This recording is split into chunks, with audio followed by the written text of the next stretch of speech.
जानकर हैरानी होगी, 100 में से 80 रेज्यूमे रिक्रूटर बिना पढ़े ही रिजेक्ट कर देते हैं। लेकिन क्या आप जानते हैं परफेक्ट रेज्यूमे कैसे आइडेंटिफाई किया जाता है? आज मैं आपको लाइव एग्जांपल के साथ दिखाऊंगा कि हम रिक्रूटर्स एक परफेक्ट रेज्यूमे कैसे खोजते हैं। स्टेप बाय स्टेप बिल्कुल रियल वर्ल्ड तरीके से समझाऊंगा। आप फ्रेशर हो या फिर एक एक्सपीरियंस रिक्रूटर, तो आपको एकदम क्लियर अंडरस्टैंडिंग देगा कि परफेक्ट रेज्यूमे स्क्रीनिंग कैसे करते हैं। तो चलिए शुरू करते हैं। पहले समझते हैं रेज्यूमे स्क्रीनिंग आखिर होता क्या है। रेज्यूमे स्क्रीनिंग एक प्रोसेस होता है जहां रिक्रूटर अप्लाई हुए रेज्यूमे को फिल्टर करता है। जो प्रोफाइल जॉब के लिए सही है उसे शॉर्टलिस्ट करता है, जो सही नहीं है उसे रिजेक्ट कर देता है। रेज्यूमे शॉर्टलिस्ट करने के लिए वह कुछ की फिल्टर्स का इस्तेमाल करता है। वह की फिल्टर्स होते हैं skills, experience, educational requirement, candidate location, notice period. तो इन स्किल्स को मैच करना रेज्यूमे के साथ ये मैन्युअली किया जा सकता है या automatically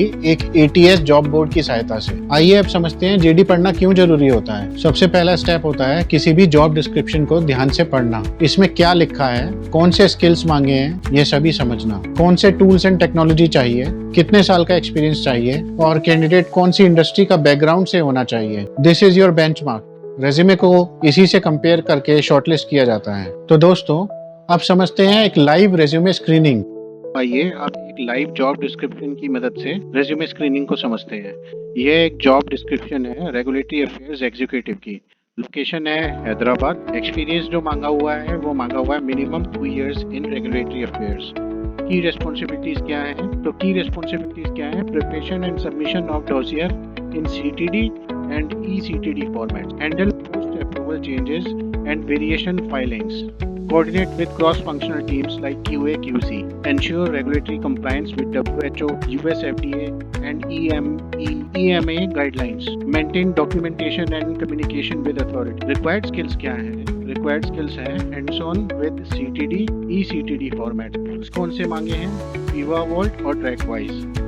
communication, good communication skills. जो एजुकेशन मांगी है वो है B Pharma विद डिप्लोमा और MBA इन रेगुलेटरी अफेयर्स। तो आइए अब एक रिज्यूमे स्क्रीन कर लेते हैं जो कि एक रिक्रूटर ने सोर्स किया है इस पर्टिकुलर जॉब के लिए। कैंडिडेट का नाम है प्रिया शर्मा, उनकी कॉन्टैक्ट डिटेल्स दी गई है, लोकेशन है इनकी पुणे महाराष्ट्र, हमारी जॉब की लोकेशन है हैदराबाद। ओके, ये ओपन टू रिलोकेट दिखाई गई है तो हम कंसिडर कर सकते हैं। एजुकेशन है B Pharma, अच्छा, diploma in regulatory affairs. Okay, and professional experience इनका है 2.5 साल का ABC फार्मा के साथ as a regulatory affairs associate. इन्होंने काम किया हुआ है preparing and submitting dossier for RoW, rest of the world and semi regulated markets.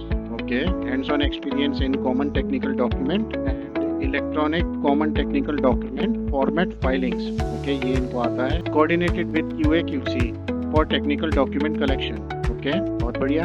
Updated product label as per the changing guidelines. Okay, worked with regulatory affairs team on post approval variations in submissions, ये भी इन्होंने handle किया हुआ है। उससे पहले ये रही है QA trainee Medicare Formulations Mumbai. Okay, इन्होंने स्किल्स जो मेंशन किए हैं वो है regulatory submissions, CTD, ECTD, software, TrackWise, Viva Vault, guidelines इन्होंने फॉलो की हुई हैं, WHO guidelines, US FDA, European medical agency का भी इनको एक्सपीरियंस है। Documentation, dossier compilation, communication and coordination. Okay, तो दोस्तों फाइनल वर्डिक्ट ये है कि ये रेज्यूमे 75 to 80% मैच है अकॉर्डिंग टू जॉब डिस्क्रिप्शन। इस रेज्यूमे को जरूर शॉर्टलिस्ट किया जाना चाहिए। एक बैड रेज्यूमे को आइडेंटिफाई कैसे करें? कई बार बहुत अट्रैक्टिव दिख सकता है लेकिन एक्चुअल में जेडी मैच नहीं करता। कॉमन रेड फ्लैग्स हो सकते हैं। कॉमन रेड फ्लैग्स यानी बहुत फ्रीक्वेंट जॉब चेंजेस किया जाना, स्किल्स मिसिंग होना, इररिलेवेंट इंडस्ट्रीज में काम किया जाना, रेज्यूमे में बहुत लॉन्ग करियर गैप्स हैं विदाउट एक्सप्लेनेशन, तो वो एक रेड फ्लैग्स हो सकते हैं। तो दोस्तों don't just go by buzzwords, JD से एक्चुअल मैच करना सीखो। तो आप फ्रेशर हो या एक्सपीरियंस रिक्रूटर, अब आगे क्या करें? अगर आप फ्रेशर हो तो रेज्यूमे स्क्रीन करना बहुत जरूरी है। यह आपके कोर रिक्रूटमेंट स्किल्स को डेवलप करेगा। आपको डेली रेज्यूमे स्क्रीनिंग प्रैक्टिस करनी चाहिए। कोई भी 5 जेडी पिक कीजिए, उसके लिए आप 10 रेज्यूमे सोर्स कीजिए और उन रेज्यूमे को जेडी के साथ मैच करिए और फिर अगर आपको वो मैच लगते हैं तो आगे चल के अपने सुपरवाइजर या मैनेजर से अप्रूव करवाइए। ऐसा करने से यह आपको रिक्रूटमेंट रेडी बना देगा कुछ ही हफ्तों में। तो दोस्तों, आज आपने सीखा रेज्यूमे स्क्रीनिंग कैसे करते हैं, रेज्यूमे स्क्रीनिंग क्या होता है, लाइव रेज्यूमे स्क्रीनिंग डेमो देखा आपने, और आपने कुछ कॉमन रेड फ्लैग्स समझे जो हम अवॉइड कर सकते हैं रेज्यूमे शॉर्टलिस्टिंग के टाइम पे। तो और आपने सीखा कुछ कॉमन रेड फ्लैग्स और फ्रेशर्स को कैसे प्रैक्टिस करनी चाहिए, ये भी आपने समझा। तो दोस्तों, अगर आपको ये वीडियो आया है तो इसे एक लाइक जरूर दें और मेरे चैनल को सब्सक्राइब कर लें, इंडियन फार्मा रिक्रूटर, जहां आपको ऐसे ही वैल्यूएबल इंफॉर्मेशन मिलती रहेगी आगे भी। तो जय हिंद दोस्तों, टेक केयर।